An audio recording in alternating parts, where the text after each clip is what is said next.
बिस्मिल्लाहिर्रहमानिर्रहीम। Method overloading discuss करने के बाद अब हम डिस्कस करेंगे कंस्ट्रक्टर ओवरलोडिंग। तो बिल्कुल मेथड ओवरलोडिंग की तरह अगर हमारे पास कंस्ट्रक्टर भी एक से ज्यादा होंगे क्लास में तो वो कंस्ट्रक्टर ओवरलोडिंग कहलाएगी। If a class has more than one constructor they are overloaded and must have different numbers and or types of arguments. ये तो आपको पता है कि ये तो शर्त है ही ओवरलोडिंग की, कि आर्ग्यूमेंट्स की तादाद और उनकी टाइप में फर्क होना चाहिए, सीक्वेंस में फर्क होना चाहिए। तो ये तीन हमने केसेस पढ़े थे ओवरलोडिंग के, तो वो कंस्ट्रक्टर पर भी अप्लाई हो रहे हैं, ठीक है ना। तो कंस्ट्रक्टर आपको पता है वो स्पेशल मेथड होता है जो कि जिसका नाम क्लास के नाम पर होता है, पहली बात।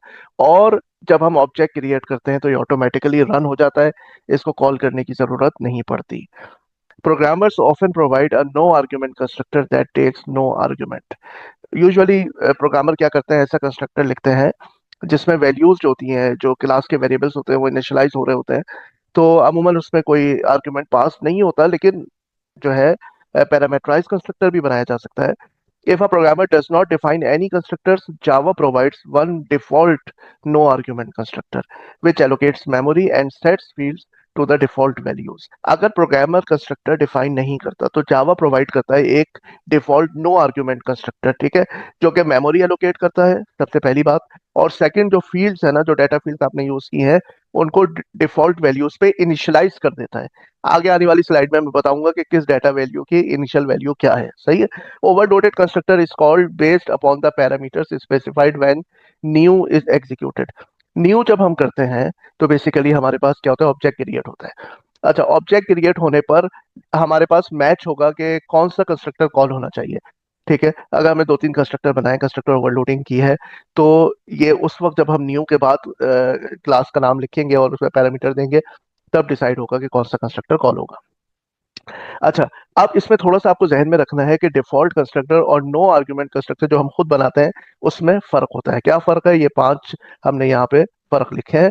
सबसे पहले definition, constructor automatically provided by the compiler if no constructor is defined in the class.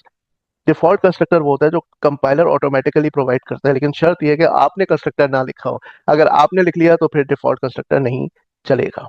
Constructor explicitly written by the programmer and takes no arguments. तो नो आर्ग्यूमेंट कंस्ट्रक्टर वो होता है जो कि आप प्रोग्रामर ने खुद लिखा है, ठीक है, और उसमें कोई आर्ग्यूमेंट नहीं है। अच्छा, ये तो हो गई definition. Presence only exist if no constructor is defined, ठीक है। अगर कोई कंस्ट्रक्टर आपने नहीं लिखा तो ये जो है कॉल होगा। Always exist if explicitly written, इसको लिखना पड़ेगा तभी ये मौजूद होगा, ये खुद से नहीं आएगा। Code provided, no, Java implicitly provides the code. Java इसका कोड प्रोवाइड करेगा डिफॉल्ट का, और यहाँ पे programmer manually writes the code. Behaviour, ये क्या करेगा, इनिशियल वैल्यूज जो होंगी, जैसे अगर बुलियन वेरिएबल है तो उसको फॉल्स कर देगा, ठीक है। अगर कोई ऑब्जेक्ट का रेफरेंस है उसको नल कर देगा, इंटीजर को जीरो कर देगा, मिसाल के तौर पे। ये वैल्यूज डिसाइडेड है, लेकिन यहाँ आप कुछ भी जो आप वैल्यू देना चाहें, ठीक है, इंटीजर को आप 10 से शुरू करना चाहें, 100 से करना चाहें, तो वो आपकी मर्जी है। आप यहाँ पे इनिशियल वैल्यूज प्रोवाइड कर सकते हैं नो आर्ग्यूमेंट में, क्योंकि आपने लिखा है। इस पर आपका डिफॉल्ट कंस्ट्रक्टर पे कोई कंट्रोल नहीं है, इसमें डिफॉल्ट वैल्यूज जो है उन्हीं से वो इनिशियलाइज होगा, ठीक है। कस्टमाइजेशन कर सकते हैं, नहीं भाई, डिफॉल्ट की नहीं कर सकते। हाँ, नो आर्ग्यूमेंट कंस्ट्रक्टर में आप लॉजिक जो है वो अपनी लिखे, प्रोग्रामिंग जो है आपका जो करना चाहते हैं कोड लिखे। अच्छा, ये मैंने स्लाइड यहाँ पे ये रख दी है कि किसकी क्या डिफॉल्ट वैल्यू होगी। इंटीजर की 0, डबल की 0.0, फ्लोट की 0.0 एफ, लॉन्ग की 0 एल, बुलियन फॉल्स, कैरेक्टर 0 यानी कि नल कैरेक्टर, स्ट्रिंग भी नल और ऑब्जेक्ट का भी नल। अच्छा, कंस्ट्रक्टर ओवरलोडिंग, ये क्या है, क्लास का नाम है डेमो, और डेमो के नाम से हमने तीन मेथड बना दिए हैं। एक जो है कोई आर्ग्यूमेंट नहीं ले रहा, ये हो गया आपका नो आर्ग्यूमेंट कंस्ट्रक्टर। ये स्ट्रिंग आर्ग्यूमेंट ले रहा है, ये इंटीजर आर्ग्यूमेंट ले रहा है, ठीक है। तो तीनों के आर्ग्यूमेंट्स जो है वो डिफरेंट है, डाटा टाइप डिफरेंट है। यहाँ तो है ही नहीं, तो यहाँ पे स्ट्रिंग है या इंटीजर है। तो ये हो गया नो आर्ग्यूमेंट, ठीक है, और ये दो हो गए पैरामीटराइज्ड कंस्ट्रक्टर, ठीक है। तो ये थ्री ओवरलोडेड कंस्ट्रक्टर्स हो गए। पहचान क्या है कि इन ये जो मेथड है ना, ये डेमो के नाम से जो मेथड है, इसका जो नाम है वो वही नाम है जो क्लास का नाम है। तो जब आप ऑब्जेक्ट बनाते हैं, न्यू के बाद क्लास का नाम लिखते हैं, तो ये ऑटोमेटिकली कॉल हो जाएगा। अगर आपने स्ट्रिंग दी होगी तो ये वाला, अगर आपने ऑब्जेक्ट बनाते हुए इंटीजर दिया होगा तो ये वाला, और कुछ नहीं दिया होगा तो ये no argument constructor automatically call हो जाएगा। अच्छा, अब यहाँ पर आप देख लीजिए कि एक स्टूडेंट डाटा की क्लास है जिसमें तीन फील्ड्स है, एक इंटीजर, एक स्ट्रिंग है, और एक और इंटीजर फील्ड है, कि स्टूडेंट आईडी है, स्टूडेंट का नाम है और एज है, ठीक है।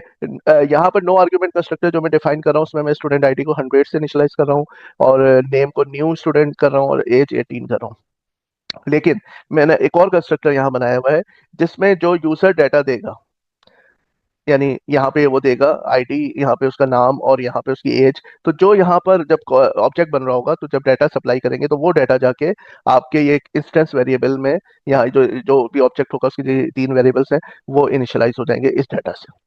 अब यहाँ पे क्या हो रहा है कि हमने माई ऑब्जेक्ट के नाम से एक ऑब्जेक्ट बनाया है स्टूडेंट डाटा क्लास का। ये हमारी स्टूडेंट डाटा क्लास है, इसका ऑब्जेक्ट माई ऑब्जेक्ट न्यू स्टूडेंट डाटा। और ये अब यहाँ पर जब मैंने ये स्टूडेंट डाटा और ये ब्रैकेट लगाया है तो ये नो आर्ग्यूमेंट कंस्ट्रक्टर को कॉल करेगा। ये इसको यहाँ नो आर्ग्यूमेंट कंस्ट्रक्टर कॉल होगा यहाँ पे। और आपको पता है कि जो ऑब्जेक्ट बनेगा इसमें 3 फील्ड्स होंगी, स्टूडेंट का नाम होगा, एज होगा, आईडी होगा। वो ये खुद ब खुद इससे इनिशियलाइज हो जाएगा। तो आप तसल्ली के लिए इसको प्रिंट करवा लें तो यहाँ पे स्टूडेंट का नाम प्रिंट होगा न्यू स्टूडेंट, आईडी उसकी प्रिंट होगी यहाँ पे 100 और एज उसकी प्रिंट होगी 18। लेकिन यहाँ आप देखें मैं पैरामेट्राइज कंस्ट्रक्टर कॉल कर रहा हूँ किस तरह, वो इसी तरह मैंने लिखा student data my object two. ठीक है, क्योंकि इस स्कोप में ये आपका एक वेरिएबल माई ऑब्जेक्ट हो चुका है, दोस्तों दोबारा आप इसी नाम से नहीं कर सकते। तो इसको आपने माई ऑब्जेक्ट टू किया is equal to new student data, और यहाँ पे आपने दे दिया 555 बतौर आईडी, चैतन्या बतौर उसका नाम और एज 25। अब आप प्रिंट करवा लें माई ऑब्जेक्ट टू के हिसाब से नेम, एज और स्टूडेंट आईडी, तो आपको ये वैल्यूज मिलेगी। ठीक है, तो आपने देखा कि अगर मैं कुछ नहीं देता हूँ नो आर्ग्यूमेंट कंस्ट्रक्टर कॉल होगा, वो इनिशियलाइज करेगा जो भी आपने लिखा होगा डाटा कोड वो चल जाएगा। ठीक है, और यहाँ पर क्या होगा, ये वैल्यूज जाएंगी, ये कंस्ट्रक्टर कॉल होगा। नंबर 1 को वैल्यू मिल जाएगी 555, स्ट्रिंग एस को वैल्यू मिल जाएगी चैतन्या, और ये नंबर 2 को वैल्यू मिल जाएगी 25। बस फिर ये वैल्यूज जाके आपके इंस्टेंस वेरिएबल्स को इनिशियलाइज कर देगी। स्टूडेंट आईडी में नंबर 1 चला जाएगा, 555 नेम में चैतन्या चला जाएगा और एज में 25 वैल्यू चली जाएगी। ठीक है, तो जब आप ये कॉल करेंगे तो वो वैल्यूज इनको असाइन हो जाएंगी और इनके जरिए से आपके क्लास के जो इंस्टेंस के वेरिएबल है उनको ये वैल्यूज मिल जाएंगी। तो ये आउटपुट पहले का ऑब्जेक्ट का और ये दूसरे ऑब्जेक्ट का इस तरह से प्रिंट हो जाएगा, क्योंकि हमने तरतीब ये रखी हुई है ना, पहले नेम प्रिंट कराना है फिर एज और आईडी। ठीक है, तो वो तो जाहिर बात है कोई भी तरतीब हो, आप तो ऑब्जेक्ट के हवाले से कह रहे हैं ना, my object dot student name, तो यह स्टूडेंट का नाम आएगा, dot student age student ID. तो जो भी आप डाटा कॉल करेंगे जरूरी नहीं कि उसी तरतीब से करें, आपकी मर्जी है, पहले आप आईडी कर लें फिर नेम और एज कर लें, तो इट्स अप टू यू। ठीक है, तो ये बता रहा है कि पहले ऑब्जेक्ट का नाम लिखे फिर उसका जो डाटा है वो जो भी आपको चाहिए उसको कॉल कर लें। ठीक है, जैसे मेथड में करते हैं हम, पहले ऑब्जेक्ट का नाम और फिर मेथड कॉल करते हैं। अब हम यहाँ पे देखेंगे दिस का इस्तेमाल कंस्ट्रक्टर में। एक कंस्ट्रक्टर दूसरे कंस्ट्रक्टर को कॉल कर सकता है सेम क्लास में, लेकिन कुछ रूल्स फॉलो करने हैं। One constructor can call another constructor in the same class but there are special rules. You can call the other constructor with the keyword this की मदद से आप कॉल कर सकते हैं। The call must be the very first thing the constructor does. ये बड़ा important चीज है। अगर आप एक कंस्ट्रक्टर में दूसरे कंस्ट्रक्टर को कॉल कर रहे हैं तो जिस भी कंस्ट्रक्टर को आप कॉल करें ना वो सबसे पहले होना चाहिए, वो कॉल दूसरे से पहले होनी चाहिए। अब देखें ये पैरामेट्राइज कंस्ट्रक्टर है, पॉइंट के नाम से जो एक्स और वाई की वैल्यूज को इनिशियलाइज कर रहा है और एक सम वेरिएबल को में वैल्यू रख रहा है एक्स प्लस वाई। इसमें क्या कर रहा है, ये कॉल कर रहा है ये पॉइंट जिसमें अभी मैंने यहाँ पे कुछ भी नहीं दिया, नो आर्ग्यूमेंट कंस्ट्रक्टर है ये।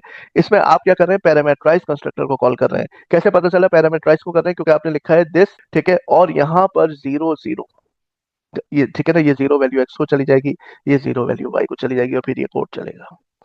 ठीक है, तो अगर आप नीचे कुछ और कार्रवाई कर सकते हैं, यहाँ पे कोई और स्टेटमेंट लिख सकते हैं। ठीक है, सम को आप इनिशियलाइज कर रहे हैं, कुछ कर रहे हैं, तो आप इसके बाद कर सकते हैं। पहले आप कंस्ट्रक्टर को कॉल करना पड़ेगा। This must be the very first thing. A common reason for overloading constructor is to provide default values for missing parameters. जो आपका रीजन है कंस्ट्रक्टर बनाने का वो ये है कि आप वेरिएबल्स को इनिशियलाइज करें। अच्छा, अब ये सेकंड एग्जांपल आ गई है हमारे पास, एक क्लास है ओवरलोडिंग एग्जांपल 2। इसमें हमारे पास सिर्फ एक ही डाटा फील्ड है, रोल नंबर। और कंस्ट्रक्टर कितने हैं, जी बिल्कुल, ये कंस्ट्रक्टर है नो आर्ग्यूमेंट और ये है पैरामेट्राइज कंस्ट्रक्टर। नो आर्ग्यूमेंट में हम क्या कर रहे हैं कि ये जो डाटा फील्ड है रोल नंबर, इसमें इसको इनिशियलाइज कर रहे हैं 100 से। अच्छा, ये क्या कर रहा है, जो पैरामेट्राइज है वो सबसे पहले नो आर्ग्यूमेंट को कॉल कर रहा है। नो आर्ग्यूमेंट को कॉल करेगा तो क्या हो जाएगा, जो रोल नंबर की फील्ड है वो 100 हो जाएगी। फिर वो रोल नंबर में इस वैल्यू को ऐड करेगा जो भी पास हुई होगी ना, ये ऐड करके रोल नंबर बना देगा। सही है, तो ये इनिशियलाइज करेगा रोल नंबर को 100 से, और फिर उसमें अगर कोई और नंबर दिया तो वो ऐड हो जाएगा। तो अब देखें इसकी क्या होगा कि अच्छा, बहरहाल यहाँ पे गेटर और सेटर आ गए, रोल नंबर गेट करना सेट करना। अब ये मेन फंक्शन है, इसमें हमने ऑब्जेक्ट बनाया, ओवरलोडिंग एग्जांपल 2 क्लास का ऑब्जेक्ट बनाया, और इस ऑब्जेक्ट के फेवर में हमने सबसे पहले मेथड कॉल किया गेट रोल नंबर। अब गेट रोल नंबर जो है, जाहिर बात है कि यहाँ पर आपने क्या किया हुआ है कि जब आपने ये ऑब्जेक्ट क्रिएट किया है ना, तो आपने यहाँ वैल्यू 12 दी है। ठीक है, इसका मतलब है कि कौन सा कंस्ट्रक्टर कॉल होगा, ये वाला, क्योंकि वहां आपने वैल्यू दी है ना, तो यहाँ पर ये वाला कंस्ट्रक्टर कॉल होगा। आर नंबर की वैल्यू हो जाएगी 12। ठीक है, आर नंबर की वैल्यू हो गई 12। और ये कंस्ट्रक्टर कॉल होगा तो रोल नंबर जो क्लास का इंस्टेंस का अपना वेरिएबल है, उसकी वैल्यू पहले 100 होगी। इसके चलने से ये क्या करेगा, देखिए, नो आर्ग्यूमेंट कंस्ट्रक्टर को कॉल करेगा इसको। ठीक है, ये क्या करेगा, रोल नंबर को 100 कर देगा, फिर रोल नंबर में आर नंबर ऐड होके रोल नंबर की वैल्यू हो जाएगी 112। ये आउटपुट आ जाएगा आपके पास। ठीक है, अच्छा, अब ये बताइए कि सेटर की जरूरत क्यों पड़ी जब हम लोग कंस्ट्रक्टर की मदद से वेरिएबल को इनिशियलाइज कर रहे हैं रोल नंबर को। तो फिर ये क्या कर रहा है, रोल नंबर को सेट कर रहा है जो भी आप नंबर दे रहे हैं उसके हिसाब से। तो मेरे भाई याद रखिएगा, कंस्ट्रक्टर सिर्फ उस वक्त चलता है जब ऑब्जेक्ट क्रिएट हो रहा है। अगर आप बाद में चाहते हैं कि रोल नंबर को चेंज कर दें, तो आपको सेटर मेथड कॉल करना पड़ेगा। तो ये नहीं है कि हमने कंस्ट्रक्टर बना लिया है और उसकी मदद से हमने इनिशियलाइज कर दिया तो अब सेटर की जरूरत नहीं रही। नहीं, बाज दफा वाकई नहीं रहती। जैसे बैंक अकाउंट खोल रहे हैं तो एक दफा में अकाउंट नंबर जो डिसाइड हो गया हो गया। ठीक है, अब अगर उसके साथ नहीं आप कॉम्प्रोमाइज कर रहे हैं तो वो अकाउंट नंबर को खत्म करना होगा और फिर आप नए सिरे से नई रिक्वेस्ट देंगे। ठीक है, तो वो इनिशियलाइजेशन के वक्त एक ही दफा होता है, फिर आप उसको सेटर से नहीं चेंज कर सकते। लेकिन हाँ, जहां पर सेटर अलाउड है तो इसका मतलब है बीच में भी आप उसको वैल्यू को चेंज कर सकते हैं। ठीक है, तो ऑब्जेक्ट जब बनता है पहली दफा तो कंस्ट्रक्टर ऑटोमेटिकली चलता है ओनली फॉर वन टाइम। याद रखिएगा, ओनली फॉर वन टाइम। उसके बाद अगर आपको डाटा की वैल्यू सेट करनी है, चेंज करनी है, तो दाई बात है, आपको सेटर का सहारा लेना पड़ता है। तो ये है वजह वाई वी यूज सेटर जबकि है हमारे पास कंस्ट्रक्टर। अच्छा जनाब, थर्ड एग्जाम्पल ये आई है जिसका नाम हमने रखा है ओवरलोडिंग एग्जाम्पल 2। और इसमें भी हमारे पास वही रोल नंबर की फील्ड है, 100 से इनिशियलाइज कर रहे हैं नो आर्ग्यूमेंट में, और ये फॉर्मूला लगा रहे हैं। बस फर्क ये है कि यहाँ हमने दिस नीचे लिखा है। ठीक है, अब ये प्रोग्राम मैंने एक ही स्लाइड पे कर दिया है। यहाँ पे मैंने ऑब्जेक्ट क्रिएट किया और वही 12 वैल्यू दी और प्रिंट किया रोल नंबर क्या है। लेकिन क्या होगा आप बताइए। लेकिन जब इसका आउटपुट देखा तो चिरागों में रोशनी ना रही और एरर आ गया यहाँ पे। ये एरर क्यों आया, क्योंकि आपको हमने बताया था कि दिस जो है, यानी जब आप कंस्ट्रक्टर कॉल कर रहे हैं कंस्ट्रक्टर में दूसरा, it should be the first statement inside a constructor.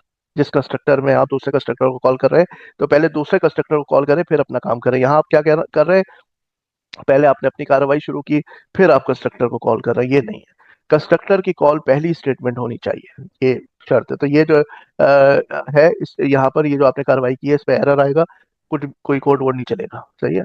अच्छा, डिफॉल्ट कंस्ट्रक्टर, हाँ अब इसकी बात कर लेते हैं ना, जो प्रोग्रामर ने डिफाइन नहीं किया। If a programmer does not define any constructor, Java provides one default no argument constructor which allocates memory and sets field to the default values. वही पुरानी डेफिनेशन है। ये बर्ड की क्लास है, इसमें इंटीजर वेरिएबल आई है।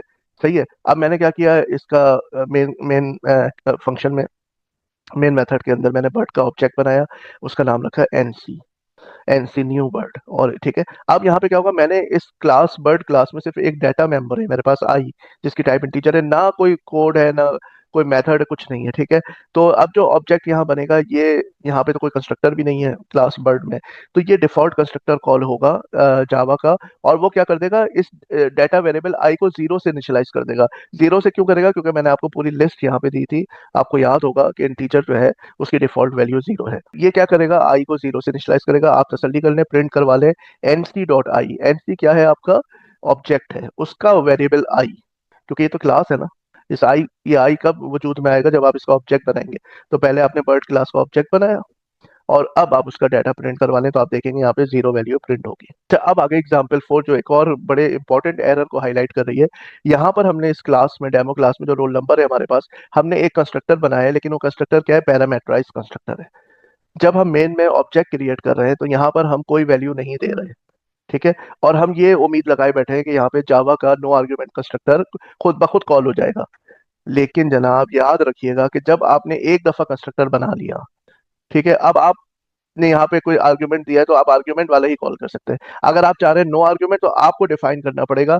वरना एक दफा जब आपने एक कंस्ट्रक्टर भी बना लिया ना, तो अब जावा पीछे हट जाएगा, आपको डिफॉल्ट कंस्ट्रक्टर नहीं देगा वो। आप यहाँ पे डिफॉल्ट वाली सेटिंग क्यों कॉल कर रहे हैं। अगर आपको डिफॉल्ट वाला करना है तो अब आप खुद बनाएं, क्योंकि आपने एक पैरामेट्राइज कंस्ट्रक्टर तो बना लिया ना। तो we are not defining a no argument constructor, so we will get an error.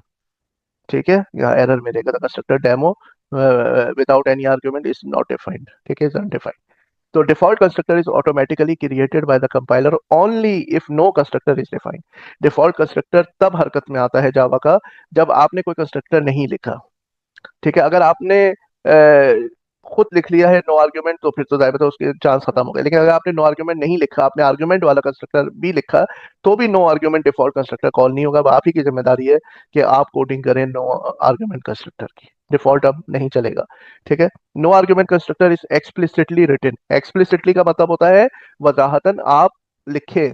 Implicit का मतलब होता है कोई चीज अज्यूम कर ली, पोशीदा है, बिहाइंड द सीन है, तो वो इम्प्लिसिट नहीं होगा। ठीक है। अगर आप कंस्ट्रक्टर नहीं लिखते हैं तो डिफॉल्ट कंस्ट्रक्टर इम्प्लिसिटली वो रन हो जाएगा। लेकिन अगर आपने कोई एक कंस्ट्रक्टर लिख दिया है, भले वो आर्ग्यूमेंट वाला है, तो अब नो आर्ग्यूमेंट कंस्ट्रक्टर जो है वो आपको एक्सप्लिसिटली लिखना पड़ेगा।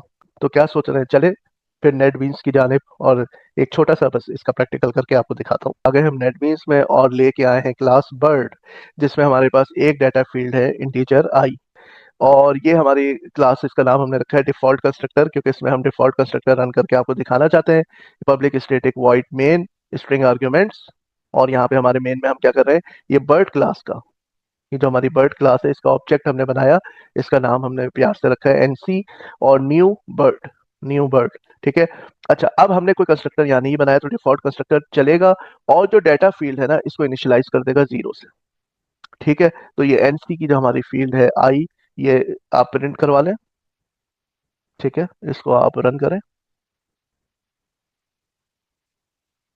ये देखें वैल्यू क्या आ गई आपके पास, जीरो आ गई। ठीक है। सपोज करें यहाँ पे आप एक और कोई वेरिएबल बना लेते हैं, बूलियन बी। ठीक है, ये आपने वेरिएबल बनाया, और आप इसको भी प्रिंट करवा लें, यहीं पे करवा लें, प्लस, और कोटेशन दे दें स्पेस के साथ। सी डॉट आई की वैल्यू प्रिंट होगी, फिर स्पेस दोनों के दरमियान आ जाए, फिर एन सी डॉट बी। तो बताइए बुलियन वेरिएबल की इनिशियल वैल्यू क्या होती है, डिफॉल्ट वैल्यू क्या होती है, वो होती है फॉल्स, याद रखिएगा। ठीक है, इसकी डिफॉल्ट वैल्यू होती है फॉल्स। अब आइए रन करके देख लेते हैं। पहले आई की वैल्यू आएगी जीरो, फिर उसके बाद स्पेस, और फिर फॉल्स आना चाहिए। और ये देखिए जनाब, आउटपुट क्या आया आपका, जीरो स्पेस फॉल्स। ठीक है, थैंक यू वेरी मच।